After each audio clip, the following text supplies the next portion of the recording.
नमस्कार। दैनिक प्रथम पत्रिका में आप सभी का स्वागत है। दैनिक प्रथम पत्रिका से मैं हूं अंशुल राजपूत। करते हैं बुलेटिन की शुरुआत। ये देश ला रहा 1 लाख का नोट, पर इससे भी मिलेगा केवल 2 किलो आलू। आखिर वो कौन सा देश है जो 1 लाख का नया नोट लेकर आ रहा है? आइए बताते हैं इस रिपोर्ट में आपको। वेनेजुएला कभी बेहद अमीर देश हुआ करता था, लेकिन आज इस देश की करेंसी की कीमत रद्दी के बराबर रह गई है। महंगाई की दर इतनी ज़्यादा है कि लोग एक कप चाय या कॉफ़ी के लिए बैग भरकर नोट ले जा रहे हैं। अब इस दिक्कत को दूर करने के लिए वेनेजुएला की सरकार एक बार फिर बड़ा नोट जारी करने जा रही है।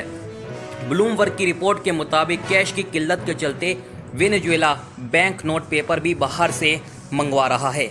वेनेजुएला अब तक एक इटालियन कंपनी से 71 टन सिक्योरिटी पेपर खरीद चुका है। वेनेजुएला का केंद्रीय बैंक अब 1 लाख बोलीवर का नोट जारी करने जा रहा है। ये अब तक का सबसे बड़े मूल्य का नोट होगा। हालांकि 1 लाख बोलीवर के नोट की कीमत सिर्फ $0.23 ही रहेगी, यानी इससे भी केवल 2 किलो आलू ही खरीद सकेंगे। वेनेजुएला में पिछले साल महंगाई दर एक अनुमान के मुताबिक 2400% थी। इससे पहले भी वेनेजुएला की सरकार ने 50,000 बोलीवर के नोट छापे थे।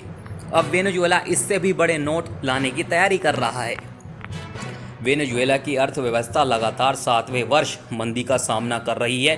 इस साल कोरोना महामारी और तेल से होने वाले राजस्व में कमी की वजह से वेनेजुएला की अर्थव्यवस्था का आकार 20% तक सिकुड़ सकता है। वेनेजुएला में महंगाई लगातार बढ़ रही है। अधिकतर लोग ज़रूरत का सामान भी नहीं खरीद पा रहे हैं। शाम होते ही दुकानों में लूटपाट भी शुरू हो जाती है।